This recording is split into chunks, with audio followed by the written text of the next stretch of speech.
The phone call that shattered my world came on a Tuesday morning while I was pruning my prize-winning roses in the garden of my Malibu estate. My eldest daughter Victoria's voice cut through the California sunshine like a blade of ice.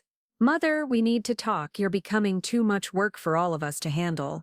We think it's time you considered assisted living." The irony wasn't lost on me that she was saying this while standing in the foyer of the very mansion I had built from nothing, surrounded by the wealth I had accumulated through decades of relentless ambition and sacrifice. Before we jump back in, tell us where you're tuning from, and if this story touches you, make sure you're subscribed, because tomorrow I've saved something extra special for you. My name is Eleanor Blackwood, and at 72 years old, I had amassed a fortune worth over $50 million through my luxury hotel empire. What my 3 adult children didn't know was that I had been secretly recording every conversation, documenting every slight, and carefully planning my response to their years of manipulation and greed. They thought I was becoming senile, too much trouble to deal with, a burden on their busy social lives.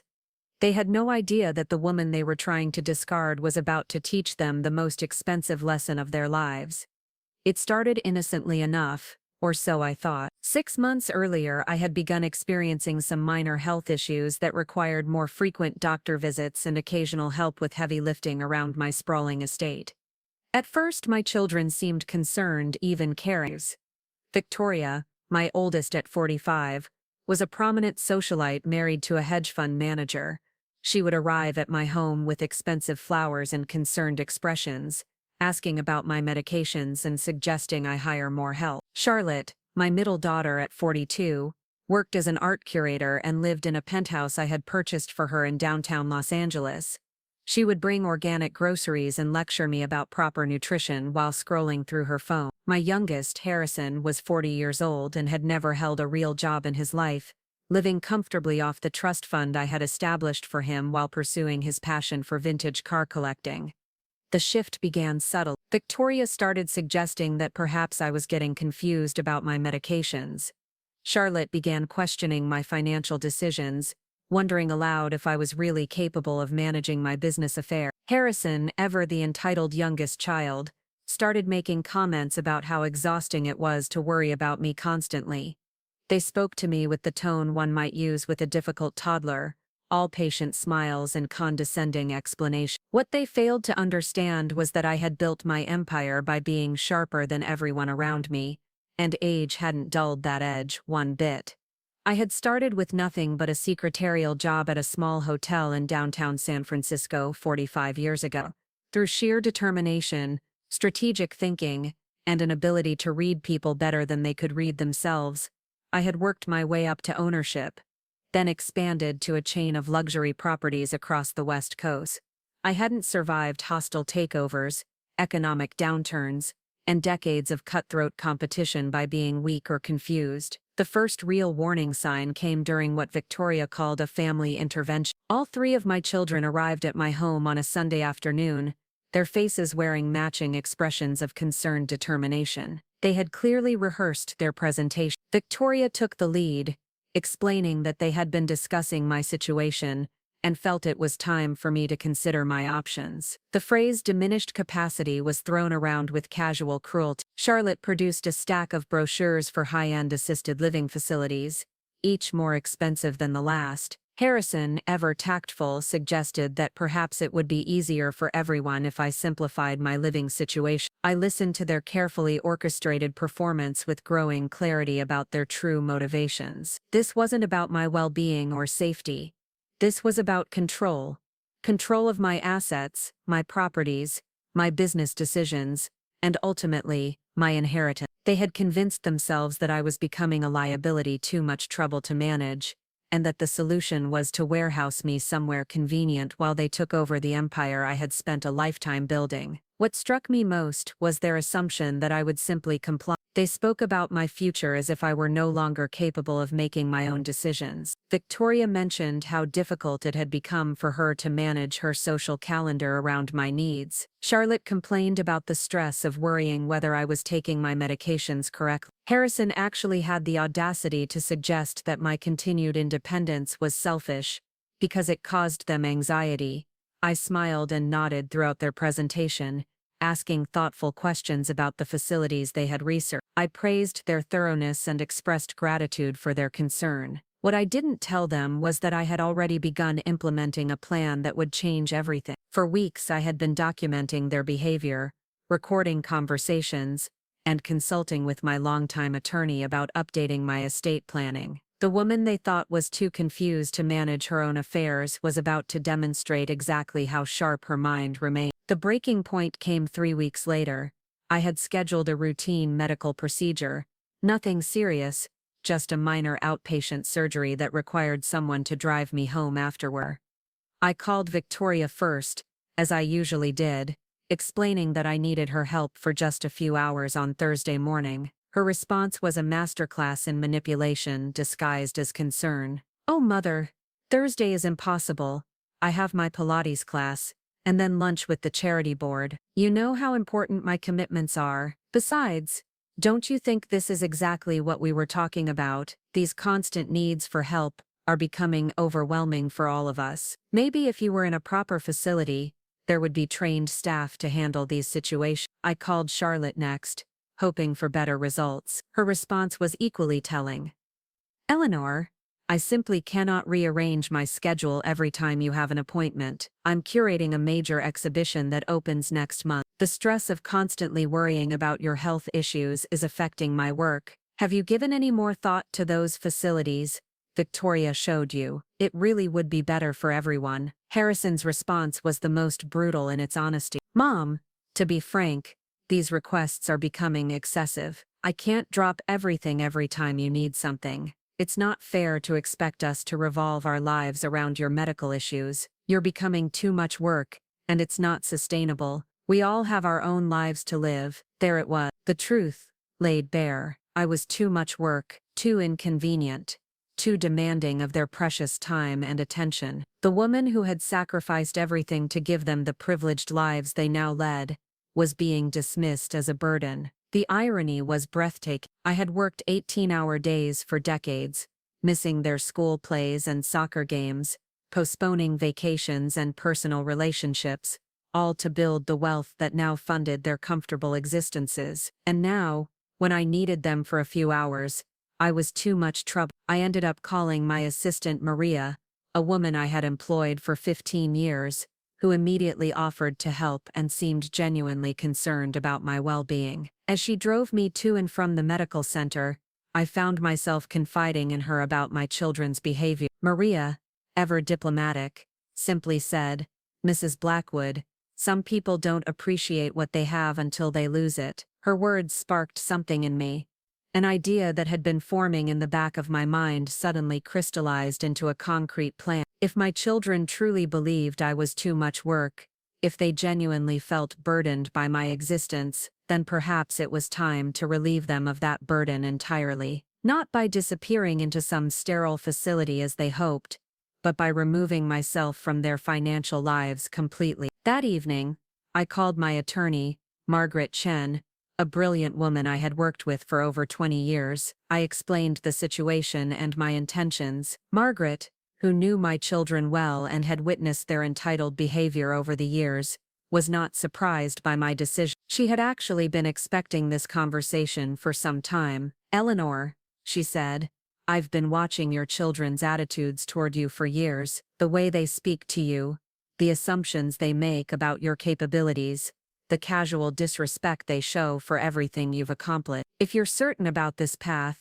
I can help you execute it flawlessly." We spent the next several hours outlining a comprehensive strategy. The goal was not simply to disinherit my children, though that would certainly be part of it. The goal was to ensure that they understood exactly why they were losing their inheritance, and that the consequences of their actions would be undeniable. This wasn't about revenge, though I won't pretend there wasn't satisfaction in the justice of it. This was about teaching 3 spoiled adults that their mother was not a disposable convenience to be managed and controlled. The first step was updating my will. Instead of the equal 3-way split my children were expecting, I would be leaving the bulk of my estate to a combination of charitable organizations and individuals who had shown me genuine care and respect over the years. Maria, my devoted assistant, would receive a substantial bequest. Dr. Prisha Williams.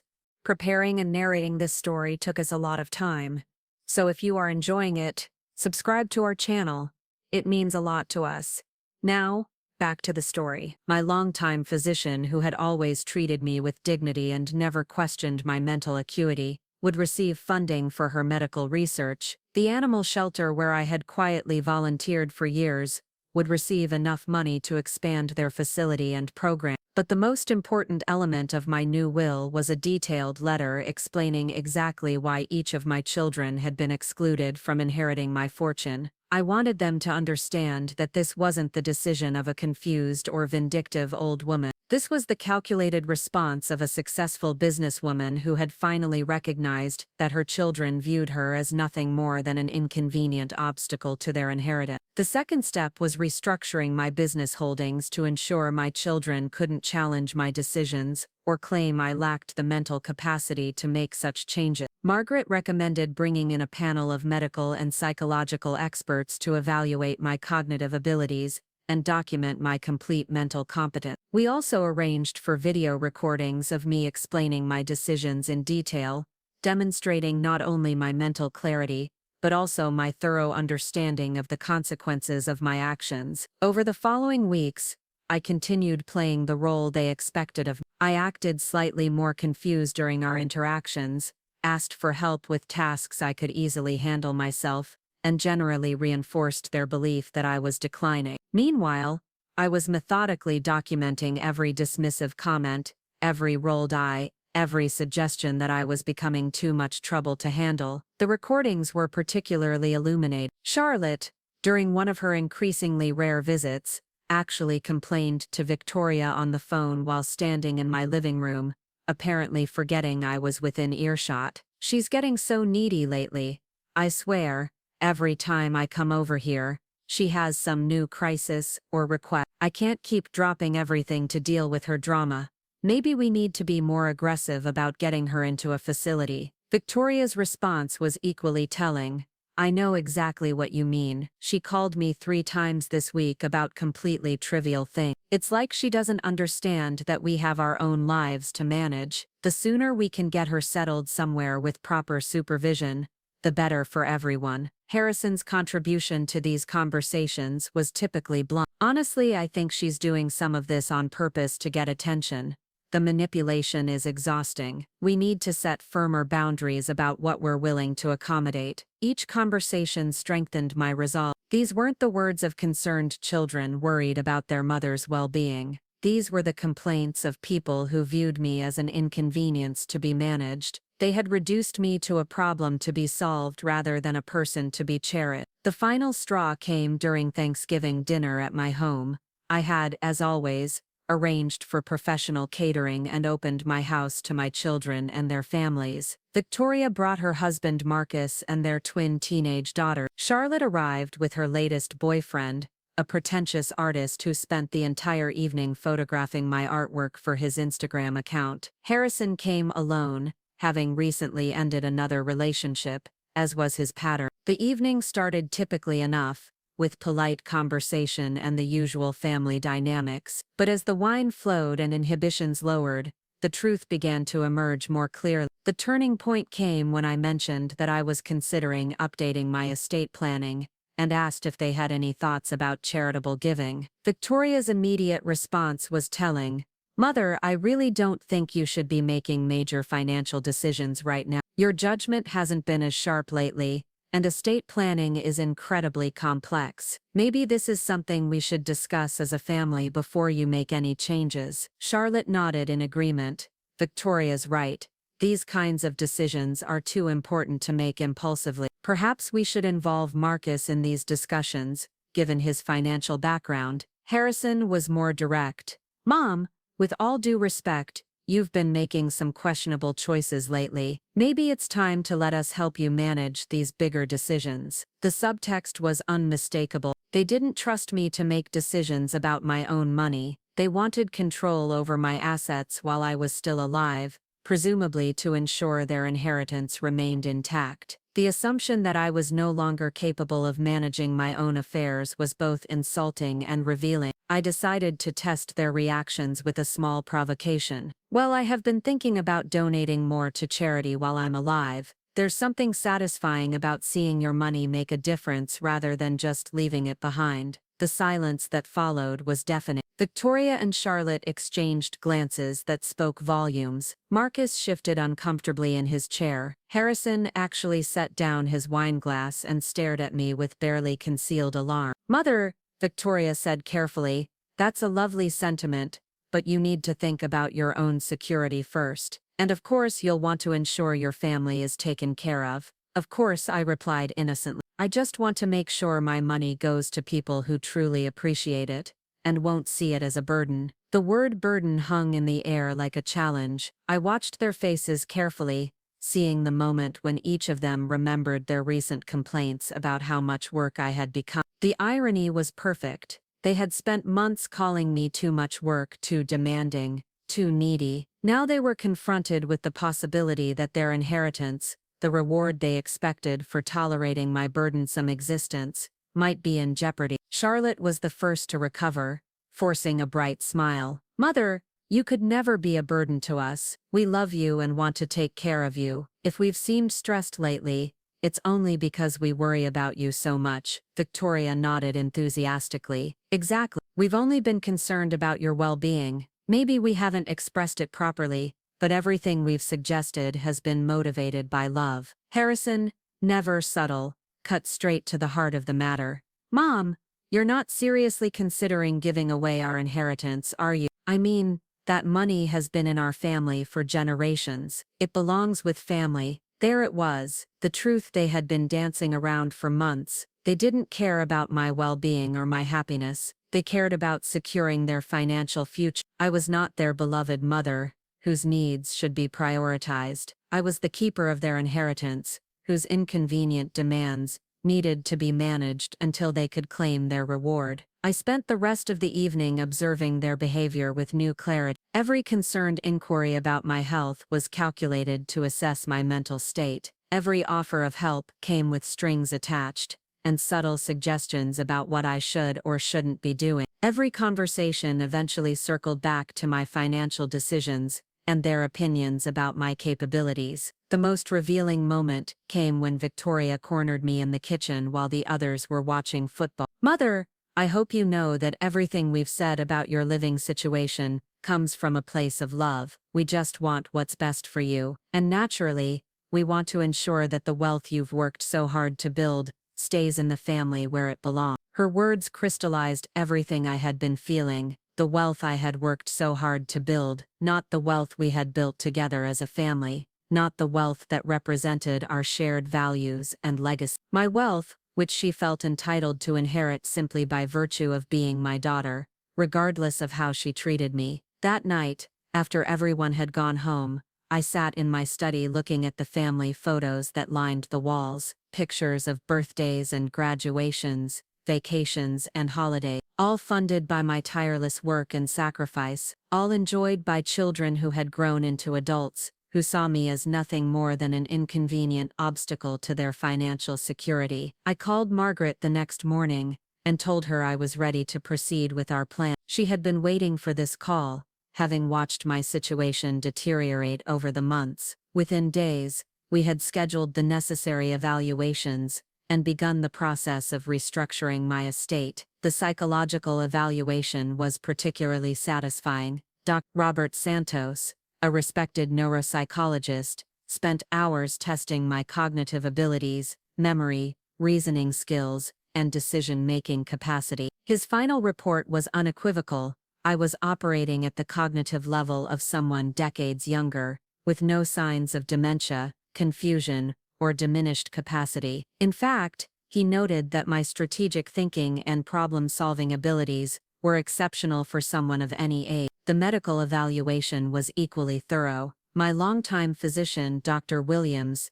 documented my excellent physical health and complete mental clarity. She also provided testimony about my children's behavior during my recent medical appointments, noting their impatience and dismissive attitudes toward my legitimate health concern. With these evaluations complete, we proceeded to update my will and establish a complex trust structure that would ensure my children could never successfully challenge my decisions. The new will was brutally clear in its explanation. Each child received a detailed letter explaining exactly why they had been disinherited, with specific examples of their behavior and direct quotes from their conversations about me being too much work. But simply disinheriting them wasn't enough. I wanted them to understand the full consequences of their attitudes and actions. Margaret suggested a strategy that would maximize the impact of my message. Instead of immediately revealing the changes to my will, we would gradually reduce their financial dependence on me, while documenting their reactions. The first step was cutting off their credit card. Each of my children had platinum cards linked to my accounts, which they used freely for everything from designer clothing to expensive vacations. I instructed my bank to cancel these cards immediately and send notifications to the cardholders, explaining that the accounts had been closed due to a change in my financial arrangements. Victoria called within hours, her voice tight with barely controlled panic. "Mother, there must be some mistake. My credit card was declined at Nordstrom, and when I called the bank, they said the account was closed. This has to be an error." I feigned confusion, suggesting that perhaps the bank had made a mistake, and promising to look into it. Her relief was palpable, but when the cards remained inactive after a week, she called again, this time with more urgency. "Mother, this situation with the credit cards is becoming embarrassing. I was declined at lunch with the charity board yesterday. Can you please resolve this immediately?" This time, I was more direct. "Victoria, I've been reviewing my finances, and I realized I was being too generous with credit access. At my age, I need to be more careful about my spending." The silence that followed was telling. Finally she spoke, her voice carefully controlled. "Mother, we need to discuss this in person. This kind of sudden financial decision is exactly what we've been worried about. Perhaps you should reconsider letting Marcus help you with these matters." Charlotte's reaction was similar when her card was declined while purchasing an expensive piece of art for her apartment. She arrived at my house the next day with barely contained fury, demanding an explanation for what she called my erratic financial behavior. "Eleanor, cutting off our cards without warning is not normal behavior. It's impulsive and frankly concerning. We need to have a serious conversation about your decision-making lately." Harrison's response was the most revealing. When his card was declined at a vintage car auction, he didn't even call first. He simply showed up at my house and confronted me directly. "Mom, what the hell is going on with the credit cards? I was humiliated yesterday when my bid was rejected because my payment method was declined. This is completely unacceptable. You can't just make arbitrary financial decisions that affect all of us." His sense of entitlement was breathtaking. He genuinely believed that access to my money was his right, not a privilege I had chosen to extend. The idea that I might have legitimate reasons for changing my financial arrangements never occurred to him. I was simply being difficult and unreasonable. I let them stew in their anxiety for several weeks, refusing to restore their credit access, while maintaining that I was simply being more cautious with my finances. Their increasing desperation was both sad and illuminating. Without unlimited access to my money, they were forced to confront their own financial situations, and the results were not pretty. Victoria,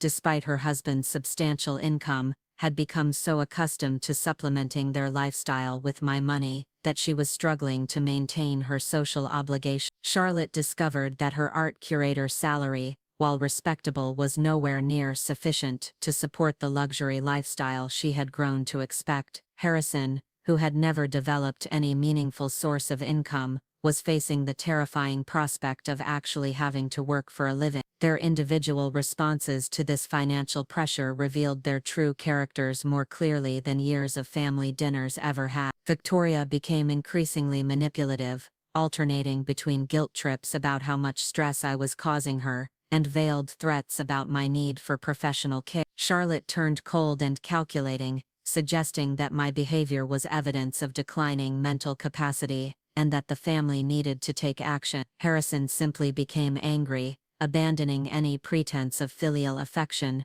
and demanding that I restore his financial access immediately. The second phase of my plan involved gradually withdrawing from their lives in the same way they had been withdrawing from mine. When Victoria called requesting my help with a charity event she was organizing, I politely declined, explaining that I was too tired and the event seemed like too much work for me to handle. When Charlotte asked me to attend the opening of her exhibition, I expressed concern that the crowds and social requirements would be overwhelming for someone of my age and declining energy. These responses, which mirrored their own excuses for not helping me, provoked exactly the reactions I expected. They were perfectly fine with me being too tired or overwhelmed to meet their needs, just as they had been when claiming they were too busy or stressed to meet mine. The difference was that they had never connected their behavior toward me with any consequences for themselves. Harrison's request for help with a down payment on a new car provided the perfect opportunity to drive this lesson home. When he approached me with his usual expectation that I would simply write a check, I responded with concern about whether such a large expense was really necessary, and suggested that perhaps he should reconsider such an impulsive purchase. His reaction was immediate and furious. "Mom, you can't be serious, it's just money, and you have plenty of it. Why are you suddenly acting like every expense is a crisis?" I looked at him calmly and replied, "Harrison, at my age, I need to be careful about unnecessary expenditure. Large purchases like this are just too much work for me to evaluate properly. Perhaps you should speak to a financial advisor about whether you can afford this car on your own." The phrase "too much work" hit him like a slap. For a moment he seemed to realize that I was using his own words against him, but the lesson was lost in his anger and frustration. Instead of recognizing the parallel between his dismissal of my needs and my current response to his requests, he simply saw me as being unreasonably difficult. This pattern continued for months. Every request for help or financial assistance was met with the same types of responses they had given me. I was too tired, too overwhelmed, too confused by complex financial decisions. Their needs were too much work for me to handle properly. The irony was completely lost on them. Meanwhile, I was secretly documenting every conversation, every angry phone call, every dismissive comment about my capabilities. Margaret had arranged for a sophisticated recording system that captured not only their words, but also their tone and attitude. We were building an ironclad case for my mental competence and their callous disregard for my well-being.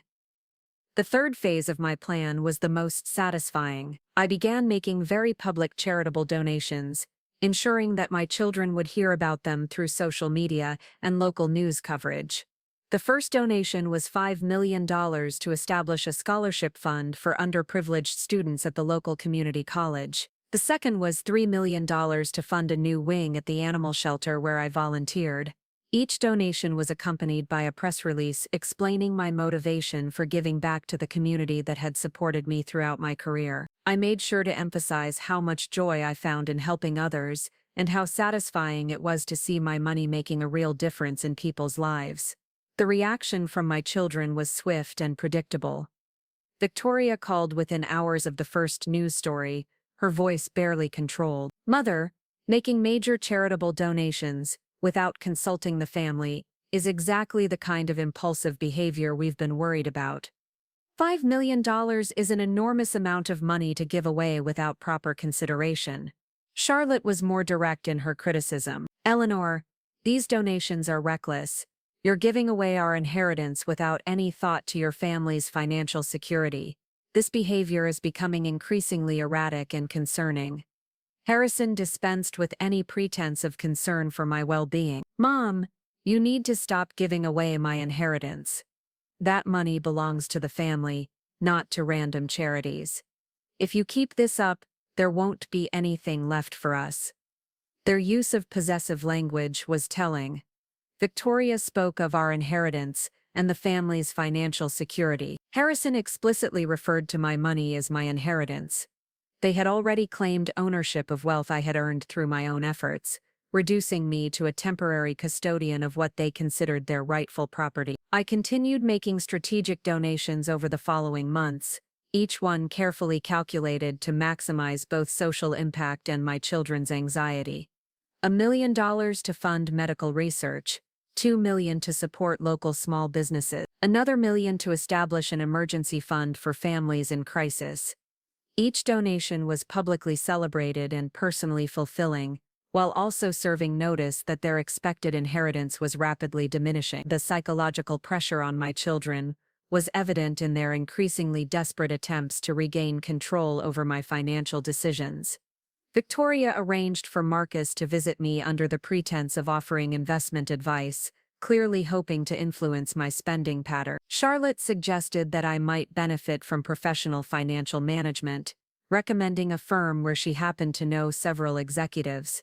Harrison simply demanded that I stop making donations until we could have a family meeting about my estate planning. Their collective effort to control my money while simultaneously complaining about the burden of caring for me created a cognitive dissonance that was becoming impossible for them to ignore. They wanted the financial benefits of being my children, without any of the emotional responsibility. They expected to inherit my wealth while investing nothing in our relationship beyond the minimum effort required to maintain their positions in my will. The breaking point came during Christmas of that year. I had arranged, as always, to host the family gathering at my estate. The house was beautifully decorated.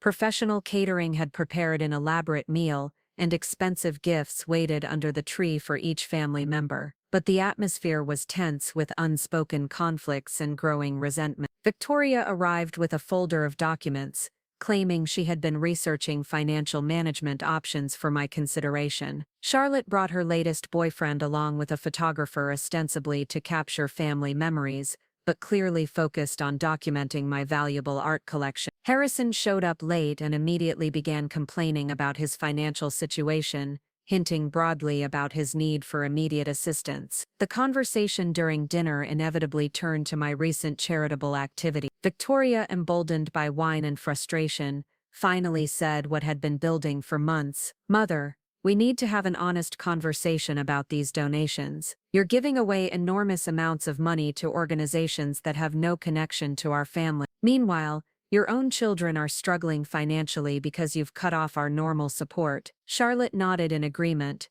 "It's not that we don't support charity, but family should come first. These donations are affecting our financial security, and that's not fair to us." Harrison was characteristically blunt. "Mom, you're being selfish. You're prioritizing strangers over your own children.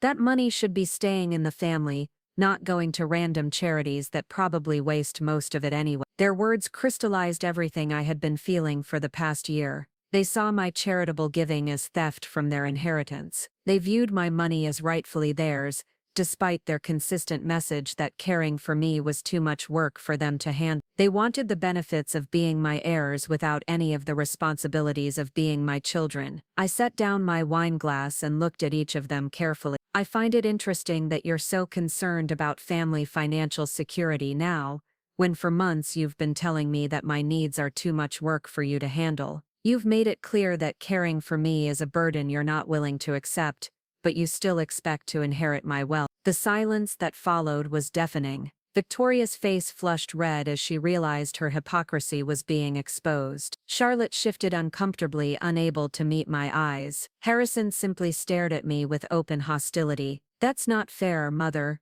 Victoria finally said. "We've never said caring for you was too much work. We've only suggested that you might be happier in a more structured environment, with professional care." I smiled sadly at her attempt to rewrite history. "Victoria, I have recordings of you complaining to Charlotte about how needy I've become, and how exhausting it is to deal with my request for help. Would you like me to play them for everyone?" The color drained from her face as she realized that her private conversations had been documented. Charlotte's eyes widened with alarm as she mentally reviewed her own indiscreet comments. Harrison's expression shifted from hostility to concern as he contemplated what I might have recorded of his more brutal assessments of my worth. "You've been recording?" Charlotte asked, her voice barely above a whisper.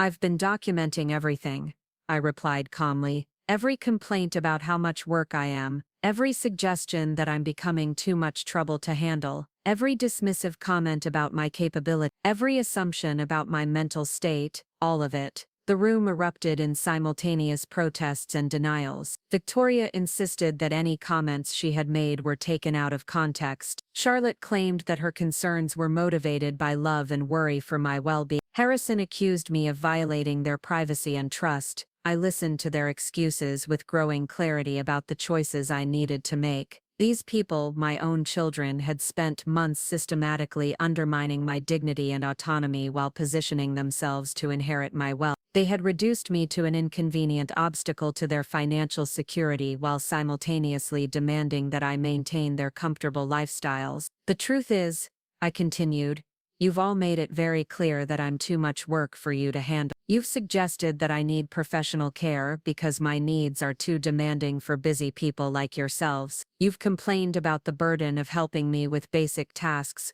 while expecting unlimited access to my financial resources. You want inheritance without relationship, wealth without responsibility, money without love. Victoria tried to interrupt, but I held up my hand to stop her. I'm not finished.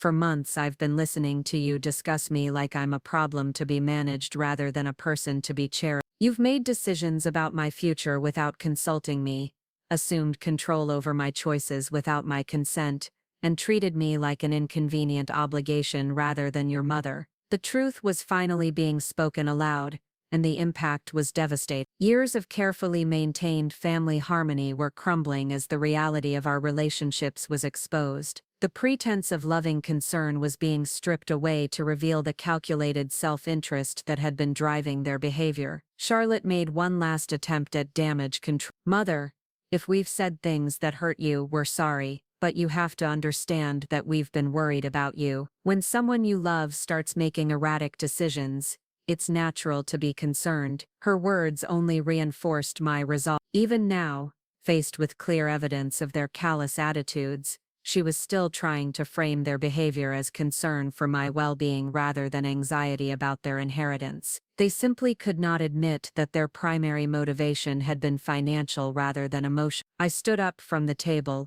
looking at each of my children one final time. Since you've all made it clear that I'm too much work for you to handle, I've decided to relieve you of that burden. Tomorrow, Margaret Chen will be delivering copies of my updated will to each of you. You'll discover that I've worked very hard to work you out of my inheritance, just as you've worked very hard to work me out of your lives. The silence that followed my announcement was profound. Victoria's mouth fell open in shock.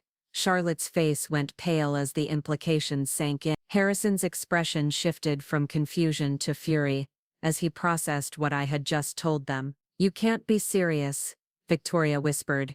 You can't disinherit your own children over a misunderstanding. This isn't a misunderstanding, I replied firmly. This is the logical consequence of your choices. You've spent months telling me I'm too much work, too demanding, too burdensome for successful people like yourselves to handle. Well, congratulations. You're about to discover exactly how much work it is to earn $50 million without inheriting it. With that, I walked out of my own dining room, leaving my children to contemplate the consequences of their actions. Behind me, I could hear the beginning of what would undoubtedly be hours of angry discussion, blame shifting, and desperate strategizing. But for the first time in months, their problems were no longer my concern. As I climbed the stairs to my bedroom, I felt a profound sense of relief. The burden of managing their expectations, tolerating their disrespect, and funding their entitlement was finally lifting from my shoulder. Tomorrow would bring new challenges,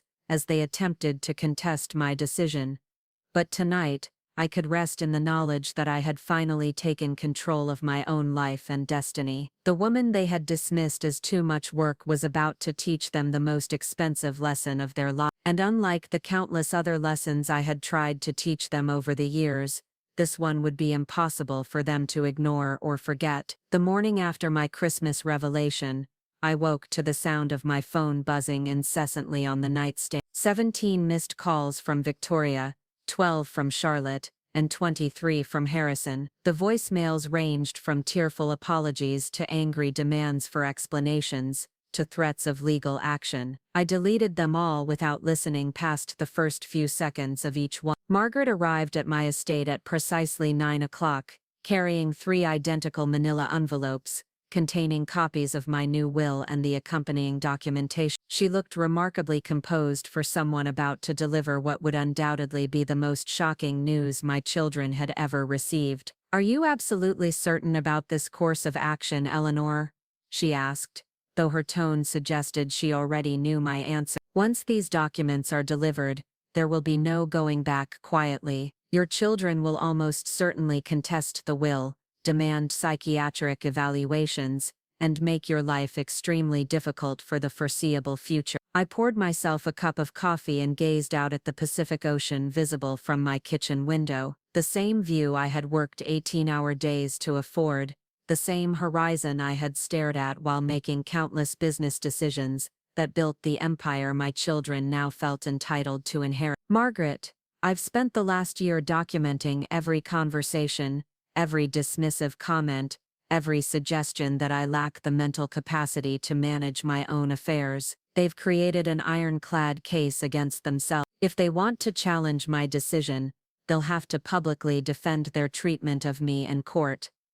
Somehow, I don't think that will go the way they expect." She smiled with the satisfaction of a lawyer who had prepared an unwinnable case. "The psychiatric evaluations alone will destroy any claim of diminished capacity. Dr. Santos was particularly impressed with your cognitive abilities. His report reads like a psychological profile of someone decades younger." The first envelope was delivered to Victoria's Brentwood mansion at 10:30. I had instructed Margaret to use a process server rather than simple mail delivery, ensuring there would be no question about when and how the documents were received. The server later reported that Victoria had initially refused to accept the envelope, claiming there must be some mistake, before finally taking it with shaking hands. Charlotte received her copy at her downtown gallery, where she was preparing for a new exhibition. According to the server, she opened the envelope immediately, read the first page, and then locked herself in her office for over an hour. Her assistant eventually had to cancel all her afternoon appointments. Harrison's delivery was the most dramatic. The server found him at an upscale car dealership,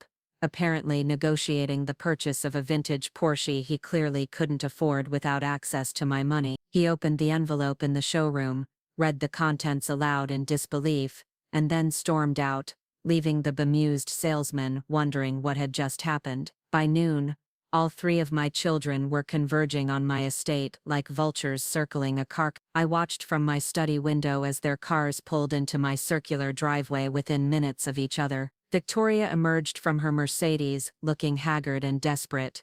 Charlotte slammed her car door with enough force to echo across the courtyard. Harrison was shouting into his phone before he even got out of his vehicle. I instructed Maria to let them in but to inform them that I would not be available for hysterical confrontation. If they wanted to discuss the contents of their envelopes, they could make appointments through Margaret like civilized adults. The sounds of their arguing carried through the house for the next 2 hours as they apparently tried to make sense of what had happened and formulate a response. Victoria was the first to call Margaret's office demanding an immediate meeting. Her tone, according to Margaret's secretary, was a mixture of panic and barely controlled rage. Charlotte followed an hour later, insisting that there had been some terrible mistake and that she needed to speak with me directly. Harrison's call came last and was reportedly the most hostile, involving threats of legal action and demands for explanation. Margaret scheduled individual meetings with each of them over the following 3 days, spacing them apart to prevent any coordination of their responses. She wanted to document their individual reactions and arguments without giving them the opportunity to present a united front. Victoria's meeting was scheduled for Thursday afternoon. I decided to attend via video conference, both to observe her reaction and to demonstrate my complete mental competence. Margaret had set up a sophisticated recording system that would capture every word and gesture for potential future legal proceedings. Victoria arrived at Margaret's office wearing a black suit that made her look like she was attending a funeral, which in many ways she was. The death of her financial security, the burial of her entitled expectations, the memorial service for the lifestyle she could no longer afford to maintain. "Mrs. Chen," she began, her voice carefully controlled, "there has obviously been some terrible misunderstanding. My mother is not capable of making these kinds of complex financial decisions anymore. She's been increasingly confused and erratic over the past year. This will is clearly the product of diminished mental capacity. Margaret calmly placed Dr. Santos's psychological evaluation on the desk between them. Mrs. Harrison, your mother underwent comprehensive cognitive testing just last month. The results indicate cognitive function at the 98th percentile for her age group. In fact, her strategic thinking and problem-solving abilities tested higher than most people half her age. Victoria's composure cracked slightly as she scanned the evaluation. That's impossible. She's been forgetting things, making irrational decisions, asking for help with tasks she used to handle easily. Something is clearly wrong with her mental state. I decided to interject from my video connection. Victoria, I haven't forgotten anything. I've been documenting everything, including your conversation with Charlotte last month, where you complained that dealing with my needs was becoming exhausting and that you couldn't keep dropping everything to handle my drama. Her face went white as she realized I had been listening. Mother, you're taking those comments completely out of context.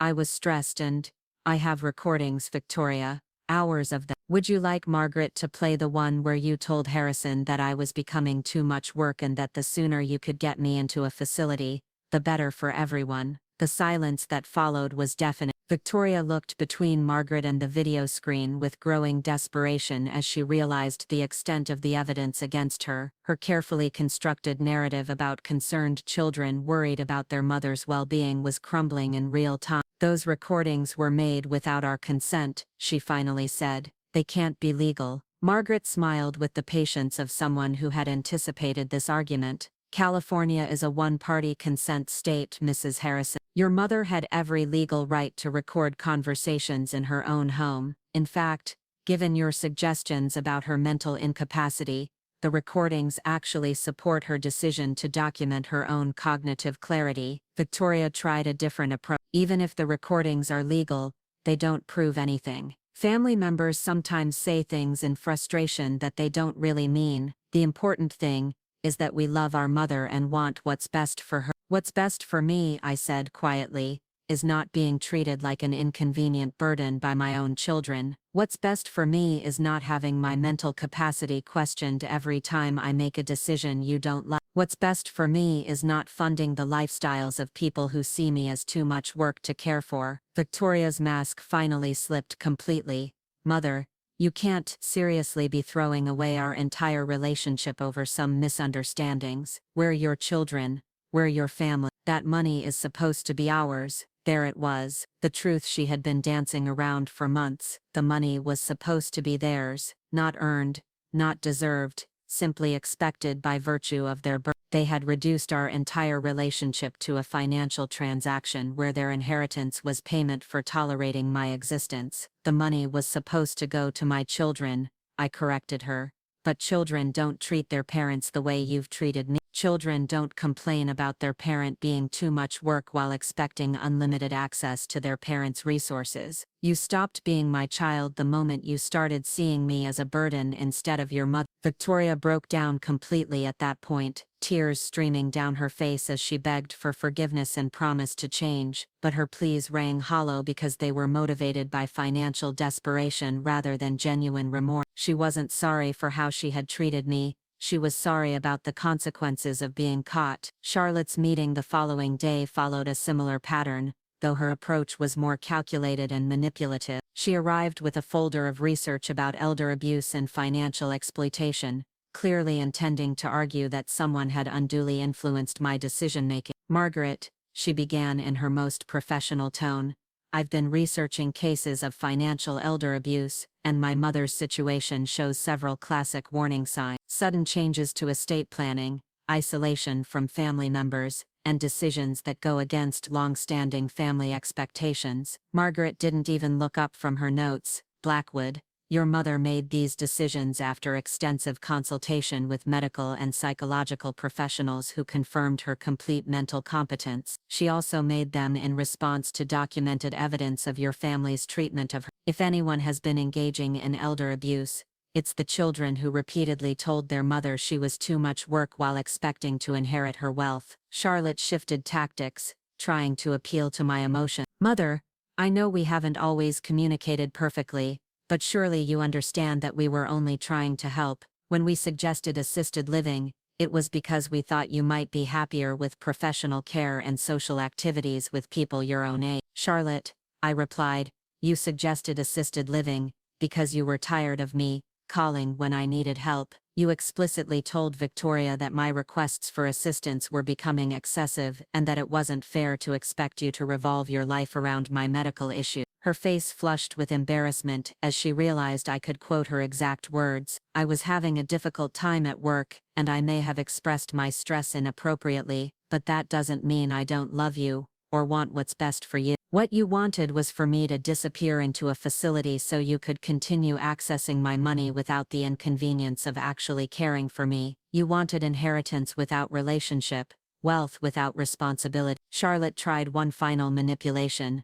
pulling out her phone to show me pictures of her nieces and nephew. Mother, think about the children. Emily and Sophie are planning to go to college in a few years. How will Marcus and Victoria afford their tuition without their expected inheritance? And what about Jason's future? Don't you want to provide for your grandchildren? Her appeal to my grandchildren was perhaps the most cynical manipulation of all. These were the same grandchildren whose parents had described as too much trouble when I offered to help with childcare. The same children whose educational expenses I had already been funding through trust accounts their parents knew nothing about. Charlotte, I've already established education trusts for all 3 grandchildren. They'll have full college funding regardless of what happens to my estate. What they won't have is parents who model entitlement and manipulation as acceptable ways to treat family members. The look of shock on her face was priceless. She had assumed that cutting off the children's inheritance would be my weak point,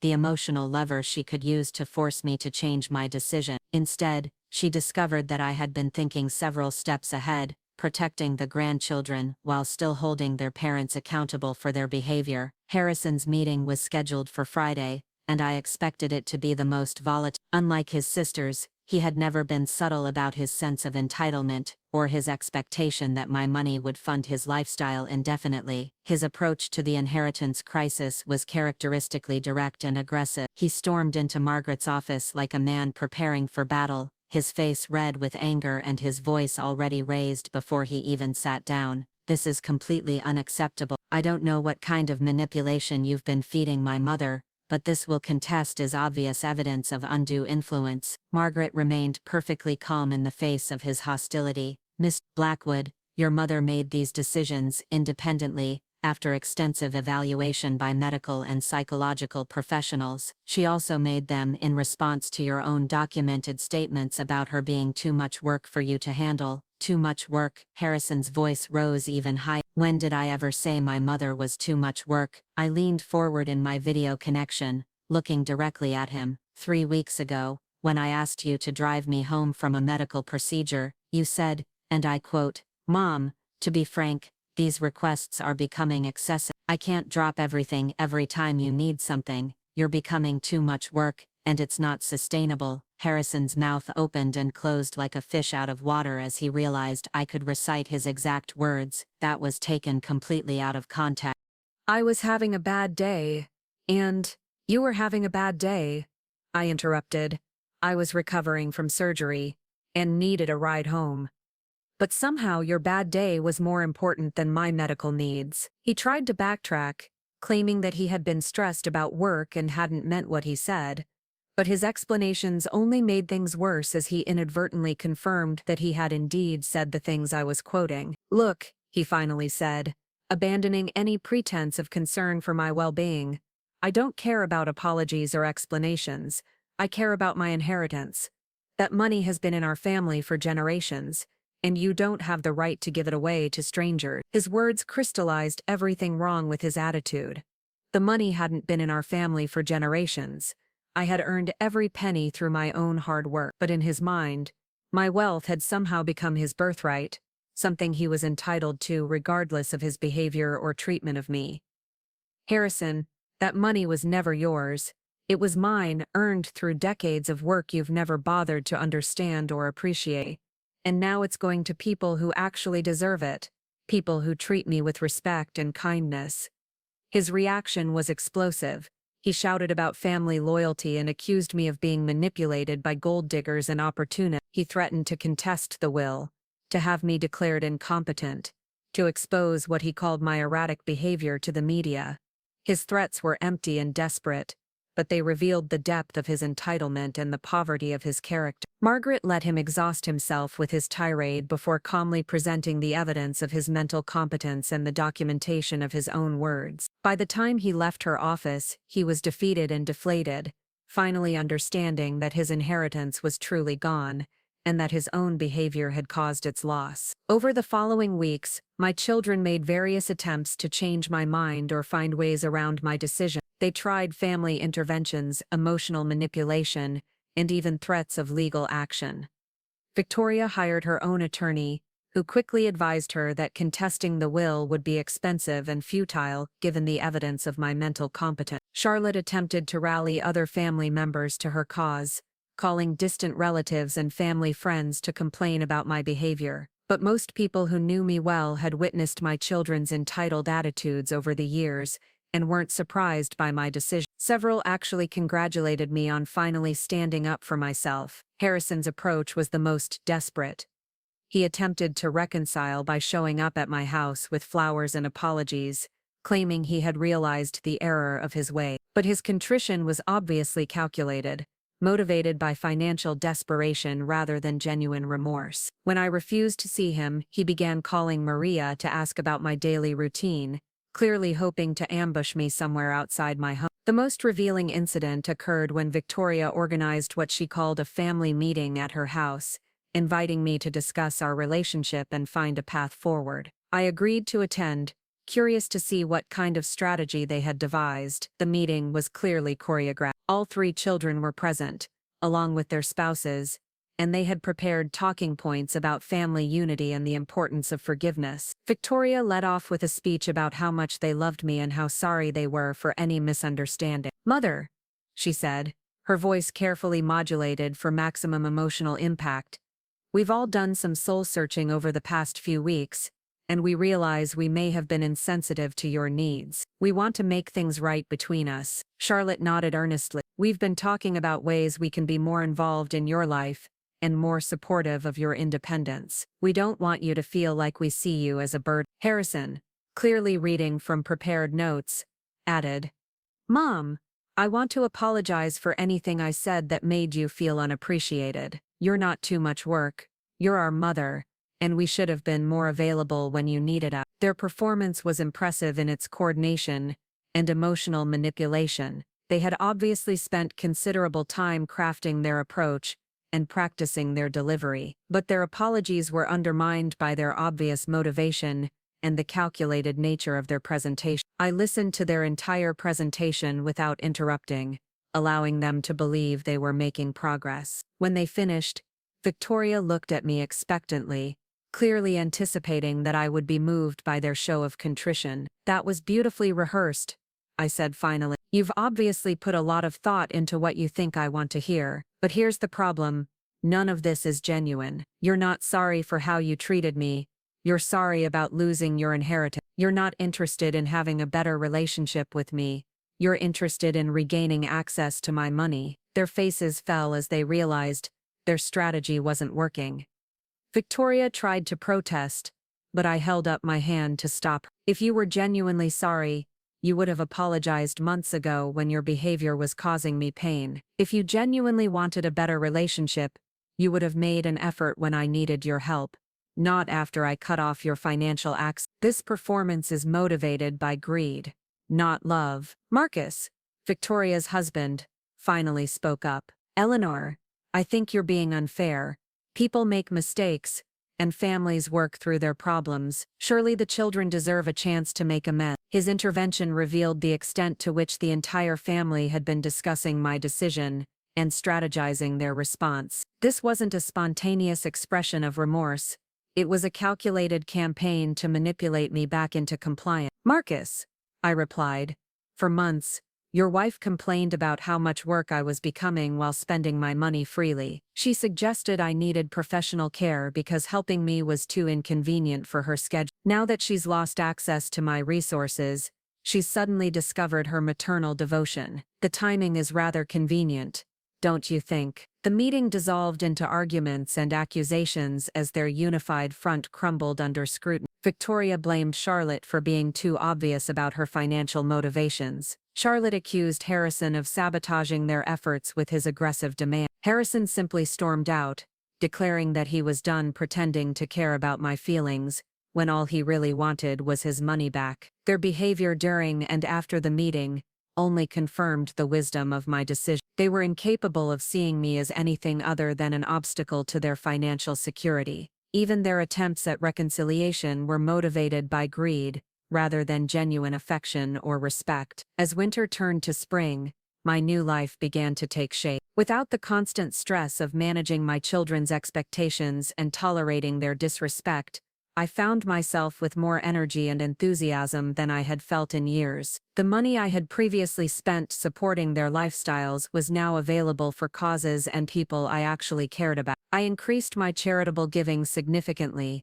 establishing scholarships for underprivileged students, funding medical research, and supporting local arts organizations. Each donation brought me more satisfaction than decades of funding my children's shopping sprees and vacations had ever provided. Maria, who had been a loyal and caring presence in my life for 15 years, was overwhelmed when I told her about her inheritance. Unlike my children, she had never expected anything beyond her salary and had consistently treated me with respect and genuine affection. Her tears of gratitude were a stark contrast to my children's angry demands and entitled expectations. Williams was similarly moved when I explained her role in my new will. She had spent years providing me with excellent medical care while treating me as a competent adult capable of making my own health decisions. Her research into age-related cognitive health would benefit countless patients in the future, a legacy far more meaningful than funding another of Harrison's car purchases. The animal shelter where I volunteered was able to expand their facility and programs with my donation, providing care for hundreds of additional animals each year. The staff there had never seen me as anything other than a valuable volunteer, whose contributions were appreciated and respected. Most importantly, I began to experience what it felt like to have my dignity and autonomy respected. The people I chose to support and spend time with valued my opinions, sought my advice, and treated me as an intelligent adult rather than a confused burden. The contrast with my children's treatment was stark and revealing. My social life, freed from the obligation to fund and tolerate my children's company, blossomed in unexpected ways. I joined a book club where my perspectives were valued and my insights appreciated. I began traveling again, visiting places I had always wanted to see but had never had time for while building my business and raising my family. The irony was not lost on me that the woman my children had dismissed as too much work was living a more active and fulfilling life than she had in decades. Without their constant demands for financial support and their dismissive attitudes toward my capabilities, I was free to be myself for the first time in years. My children's situation, meanwhile, deteriorated rapidly without access to my resources. Victoria was forced to downsize her lifestyle significantly, moving to a smaller house and withdrawing from many of the social organizations that had defined her identity. Her marriage showed signs of strain as Marcus struggled to adjust to their reduced financial circumstance. Charlotte's art gallery, which had been subsidized by my money, began experiencing financial difficulties. Without the safety net of unlimited credit, she was forced to make difficult business decisions and confront the reality of her actual earning capacity. Harrison's situation was the most dire. Having never developed any meaningful skills or work ethic, he was completely unprepared to support himself. His vintage car collection, financed largely by my money, had to be sold to cover his basic living expenses. The man who had dismissed me as too much work was discovering exactly how much work it took to earn a living. Their desperation led to increasingly inappropriate attempts to regain my favor. Victoria began showing up at charity events where she knew I would be present, making elaborate public displays of daughterly affection for the benefit of potential witnesses. Charlotte sent expensive gifts with cards, professing her love and regret. Harrison actually attempted to get a job, though his lack of experience and poor work ethic made him unemployable in any meaningful capacity. But perhaps the most telling indicator of their true motivations was their treatment of Maria and Dr. Williams. When they learned about the generous bequests I had made to these women, both Victoria and Charlotte began making snide comments about gold diggers and opportunists taking advantage of confused elderly people. The irony of these accusations coming from people who had spent years exploiting my generosity was apparently lost on them. Their inability to understand why I would reward loyalty and respect while punishing entitlement and disrespect revealed the fundamental flaw in their character. They could not conceive of relationships based on mutual affection and genuine care rather than financial exploitation. As summer approached, I received word that Victoria was planning to contest my will despite her attorney's advice that such action would be futile and expensive. She had apparently convinced herself that if she could just present the right arguments in court, she could overturn my decision and reclaim her inheritance. Margaret was delighted by this news. Eleanor, if she actually follows through with a will contest, we'll have the opportunity to present all our evidence in public court proceeding. Every recording, every documented instance of their disrespectful behavior, every piece of evidence demonstrating your complete mental competence will become part of the public record. The prospect of my children having their treatment of me exposed in court proceedings was both terrifying and exhilarating. Part of me dreaded the public scrutiny and family drama that would inevitably result, but another part of me relished the opportunity to finally hold them accountable for their behavior in a forum where their manipulation and lies would be subject to legal scrutiny.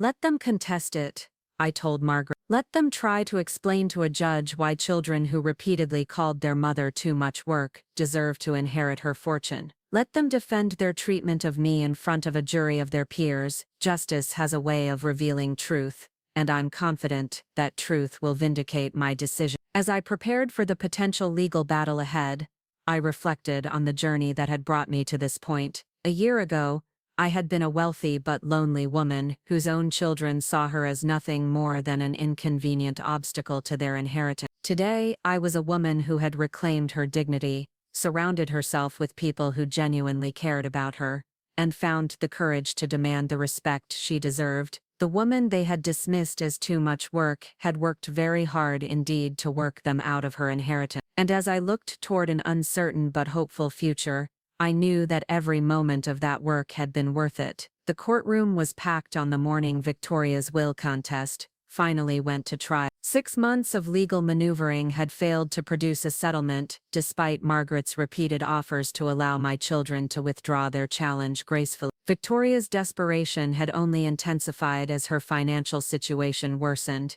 and she remained convinced that public sympathy would somehow override the mountain of evidence against her. Judge Patricia Hendricks presided over the proceedings with the no-nonsense demeanor of someone who had seen every possible family dispute in her 20 years on the bench. She reviewed the preliminary filings with obvious skepticism, particularly Victoria's claims about my alleged mental incapacity and undue influence. Victoria's attorney, James Morrison, was a slick personal injury lawyer who specialized in elder abuse cases. He had clearly taken the case on contingency, believing the substantial inheritance would make the risk worthwhile. His opening statement painted me as a confused and manipulated elderly woman who had been convinced to disinherit her loving children by predatory outsiders seeking to exploit my wealth. Your Honor, Morrison declared with theatrical conviction, we will demonstrate that Eleanor Blackwood was systematically isolated from her family and manipulated into making irrational financial decisions that go against a lifetime of expressed intentions regarding her estate. The sudden and dramatic changes to her will,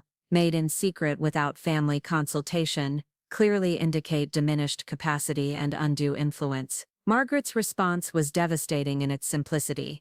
She calmly presented Dr. Santos's psychological evaluation, Williams's medical assessment, and 12 hours of audio recordings documenting my children's actual treatment of me. The contrast between Morrison's emotional rhetoric and Margaret's factual presentation was immediately apparent to everyone in the courtroom. Your Honor, Margaret stated matter-of-factly, Mrs. Blackwood made these decisions after extensive medical evaluation, confirmed her complete mental competence. She made them in response to documented evidence of her children's repeated statements that caring for her was too much work. If anyone engaged in elder abuse, it was the adult children who complained about their mother being too burdensome while expecting unlimited access to her financial resources. Richard Sterling, a psychiatrist he had hired to review my case files and provide an expert opinion about my mental state. Dr. Sterling had never met me personally but confidently testified that the dramatic changes to my estate planning suggested cognitive decline and possible dementia. Margaret's cross-examination of Dr. Sterling was a masterpiece of legal precision. She established that he had never examined me,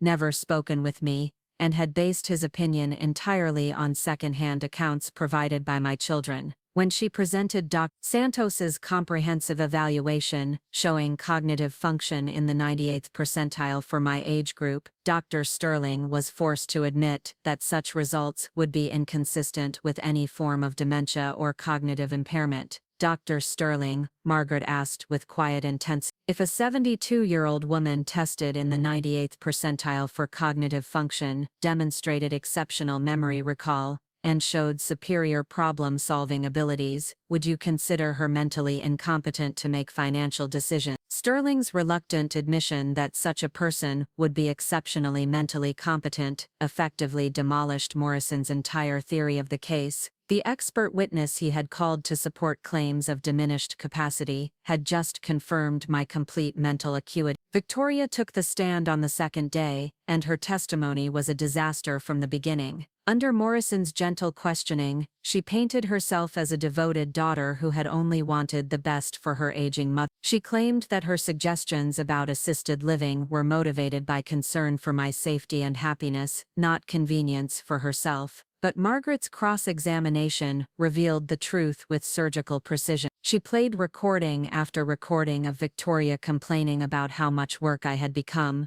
how exhausting my needs were, and how she couldn't keep dropping everything to handle my requests for help. Victoria's face grew paler with each audio clip as her actual words contradicted her courtroom testimony. "Mrs. Harrison," Margaret said, playing a particularly damning recording, "is this your voice saying, and I quote, 'She's getting so needy lately. Every time I come over here, she has some new crisis or request. I can't keep dropping everything to deal with her drama.'" Victoria's attempt to explain away her words only made things worse. She claimed she had been stressed about work, tired from her own responsibilities, and frustrated by what she perceived as my increasing demands for attention. Each explanation reinforced the impression that she had indeed seen me as a burden, rather than a beloved mother. The most devastating moment came when Margaret played the recording of Victoria's Thanksgiving dinner comment about my charitable donations affecting her family's financial security. Victoria's statement that my money should stay in the family rather than going to random charities revealed her sense of entitlement with crystalline clarity.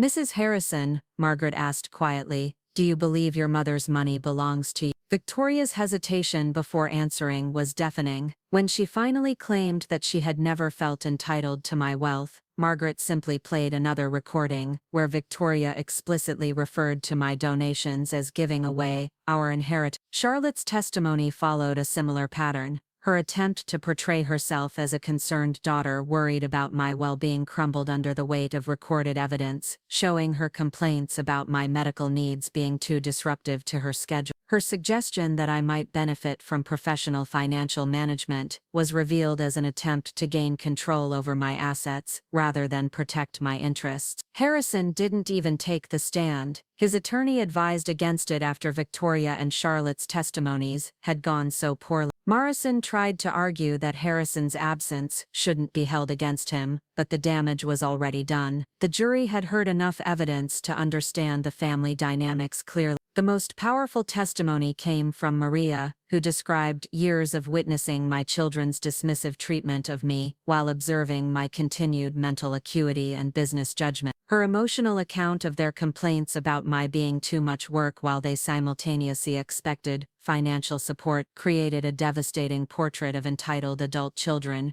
exploiting their mother's generosity.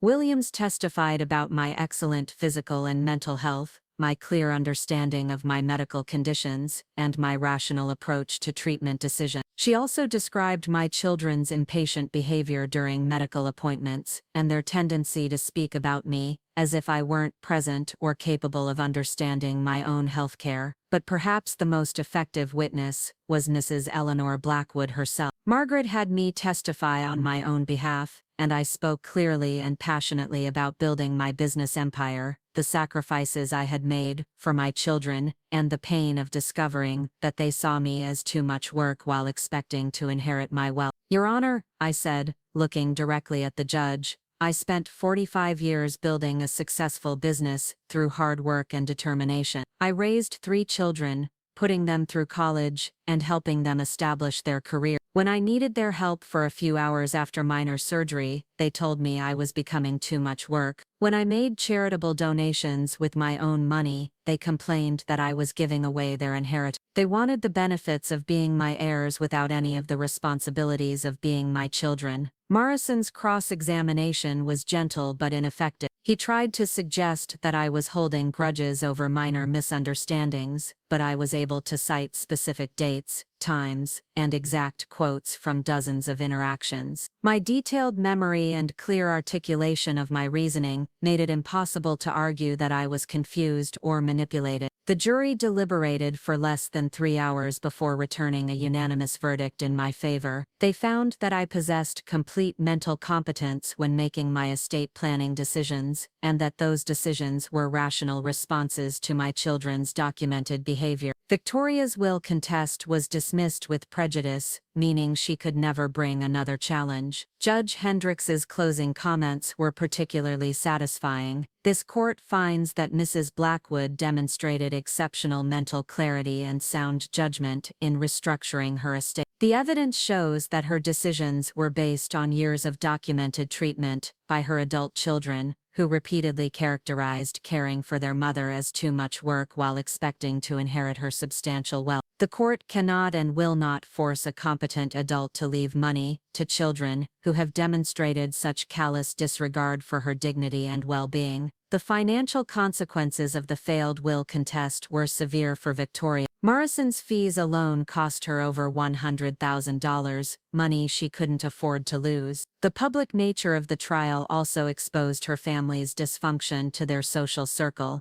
causing additional embarrassment and isolation. Charlotte and Harrison, who had chosen not to join the legal challenge, still suffered the consequences of their association with Victoria's failed effort. The detailed testimony about their behavior toward me became public record, damaging their reputations and making it clear to everyone that their mother's decision to disinherit them had been completely justified. In the months following the trial, my children made occasional attempts to reconnect with me, but their efforts were half-hearted and obviously motivated by continued hope that I might change my will. Victoria sent birthday cards with generic messages about family love. Charlotte invited me to gallery openings, where she could display our relationship to potential clients. Harrison showed up at charity events where he knew I would be present, apparently hoping to be photographed with me for social media purposes. But their behavior had revealed their true characters too clearly for any genuine reconciliation. They had spent years reducing me to an inconvenient obligation while planning to inherit my wealth. The trial had exposed their sense of entitlement and their willingness to publicly attack my mental competence when their inheritance was threatened. Trust, once broken so completely, could never be restored. My new life, meanwhile, continued to flourish in ways I had never expected. The animal shelter where I volunteered expanded their programs significantly with my donation, allowing them to save hundreds of additional animals each year. I began serving on their board of directors, contributing not just money, but also the business expertise I had developed over decades of building my hotel empire. The scholarship fund I established at the community college became one of their most successful programs, helping dozens of underprivileged students pursue higher education.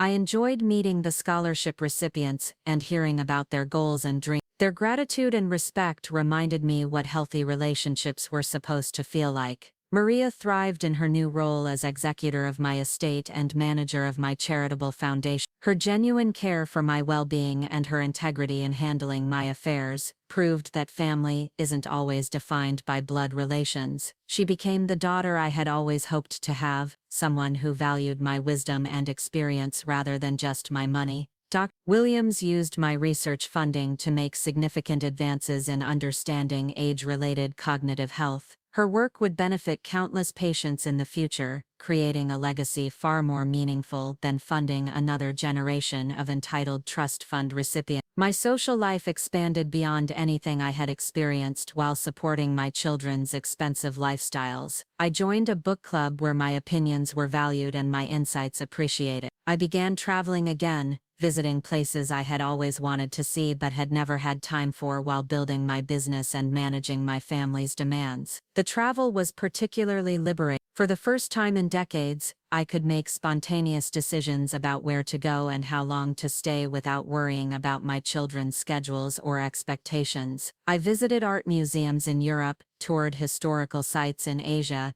and relaxed on beaches in the Caribbean. Each trip reinforced my sense of independence and autonomy. Most importantly, I was surrounded by people who genuinely cared about me as a person, rather than viewing me as a source of financial support. The contrast with my children's treatment was stark and eye-opening. I began to understand how much of my energy had been drained by constantly managing their expectations and tolerating their disrespect. The irony of my situation wasn't lost on me. The woman my children had dismissed as too much work was living a more active and fulfilling life than she had in years. Without their constant demands for financial support and their dismissive attitudes toward my capabilities, I was free to pursue my interests and form genuine relationships based on mutual respect and affection. On the first anniversary of my Christmas revelation, I hosted a dinner party for the people who had become my chosen family. Maria and her husband, Dr. Williams, and her partner, several volunteers from the animal shelter, and some scholarship recipients from the college gathered in my dining room for an evening of genuine warmth and connection. As I looked around the table at faces that reflected genuine affection and respect, I reflected on the journey that had brought me to this point. A year ago, I had been a wealthy but lonely woman whose own children saw her as nothing more than an inconvenient obstacle to their inheritance. Tonight, I was surrounded by people who valued my wisdom, appreciated my generosity, and cared about my happiness. The conversation was lively and engaging, covering topics from current events to personal dreams to shared memories. No one questioned my mental capacity or suggested that my decisions needed oversight. No one complained about my needs being too demanding or my presence being too much work. These people celebrated my independence and respected my autonomy. As the evening wound down and my guests prepared to leave, Maria stayed behind to help with cleanup. As we worked together in the kitchen, she thanked me again for the opportunities I had given her and the trust I had placed in her abilities. "Mrs. Blackwood," she said softly, "I hope you know how much your friendship has meant to me over the years. You've always treated me with respect and kindness, and that has made all the difference in my life." Her words brought tears to my eyes, as I realized this was what family relationships were supposed to feel like. Mutual respect, genuine affection, and appreciation for each other's contributions to the relationship. It was everything my relationships with my children had never been, but everything I had always hoped they could become. The following week, I received a letter from Victoria making one final attempt at reconciliation.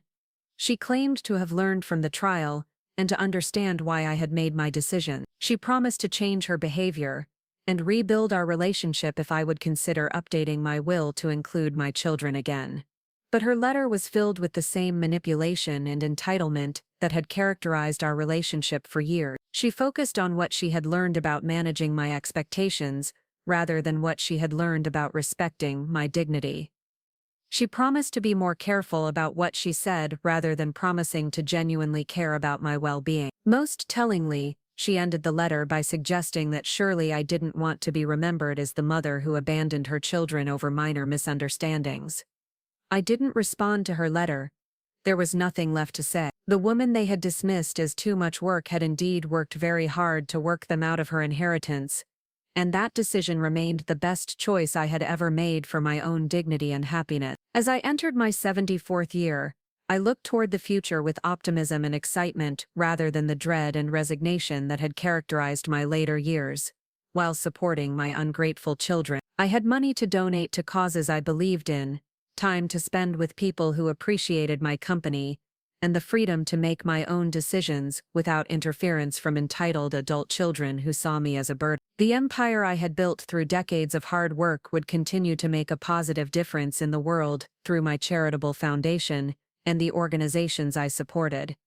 The people who had shown me genuine care and respect would be rewarded for their kindness, and the children who had repeatedly told me I was too much work would finally get their wish to be free from the burden of pretending to care about their mother. It was, I reflected with deep satisfaction, the perfect ending to a story that had begun with such pain and disappointment. The woman who had been dismissed as too much work had worked harder than anyone to ensure that justice was served, dignity was restored, and love was properly valued and rewarded. Up next, you've got 2 more standout stories right on your screen. If this one hit the mark, you won't want to pass these up. Just click and check them out.